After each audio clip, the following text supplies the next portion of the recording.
Have you ever felt the heavy cloak of sadness settle over your shoulders, making even the simplest tasks feel impossible? Or maybe you've noticed how the world seems to move in slow motion, while your thoughts race ahead, tangled and restless.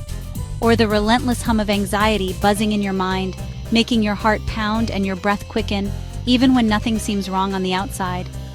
In those moments, a whisper creeps in, soft but sharp, telling you, you are weak. It's a voice that echoes in the silence, feeding your doubts and fears. This lie isolates us, making us believe our struggles are personal failings, that we're alone in our pain, and that no one else could possibly understand.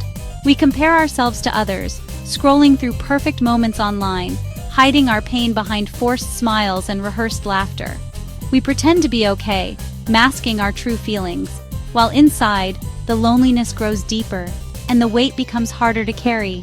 But the truth is, struggling doesn't mean you're weak, it means you're human.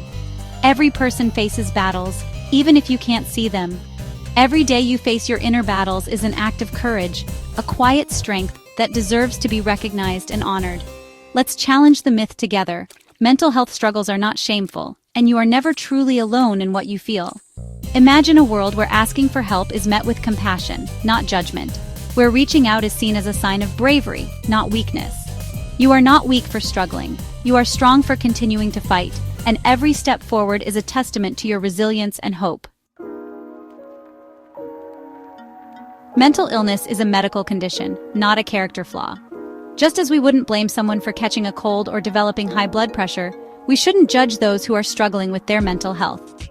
These conditions are not a reflection of someone's strength, willpower, or personality. They are real, diagnosable health issues that deserve compassion and understanding. If you broke your arm, you'd seek help. Why not do the same for your mind? We rush to the doctor for physical injuries, but hesitate when it comes to our mental well-being. Yet, both require care, attention, and sometimes professional support to heal properly.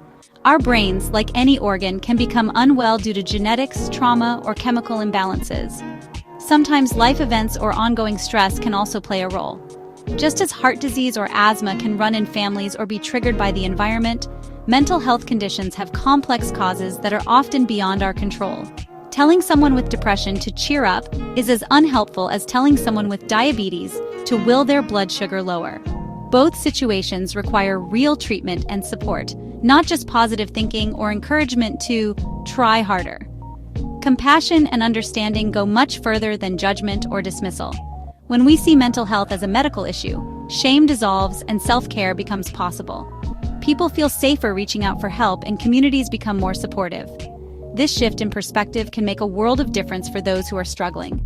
Therapy and medication are tools for healing, not signs of defeat.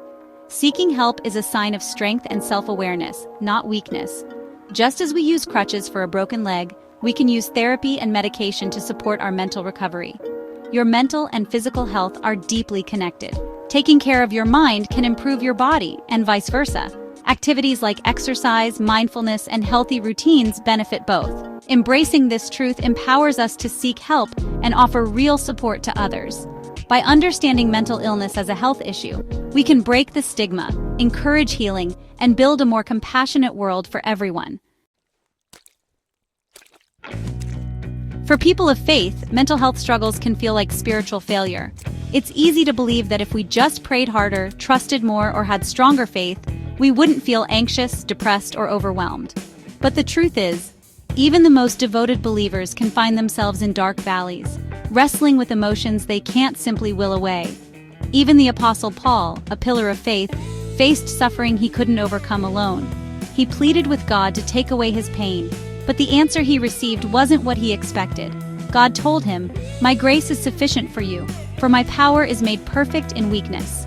These words remind us that our struggles don't disqualify us from grace. They invite it in. True strength isn't pretending to be okay. It's admitting our need and letting grace in. When we open up to others, we create space for compassion, understanding, and healing to take root. Our vulnerability is where divine strength takes root. In those moments when we feel most fragile, we are actually closest to the heart of God, who meets us in our need. Faith isn't about being strong for God, but letting God be strong for us. Surrender is not defeat. It's an act of courage and trust. The struggle may not vanish, but our perspective can change. We begin to see our pain not as a sign of failure, but as a place where hope can grow. Weakness becomes a canvas for grace. Our brokenness can become a work of art, shaped by love and compassion. Can we see our struggles as opportunities for God's power to shine? When we surrender, we discover a strength that is not our own, a strength that carries us through. David seemed successful, a loving father, a respected leader, but inside he battled deep sadness. He hid his pain, fearing judgment, until one day he prayed, "God, I can't do this anymore. I need help." With courage, he reached out to a counselor. Seeking help wasn't a lack of faith. It was an act of faith. Through therapy and support, David found hope and began sharing his story. He was met with compassion, not judgment. True strength is found in asking for help, not silent endurance. If you're struggling, you're not alone. Reach out. Let your weakness become the place where healing and grace begin.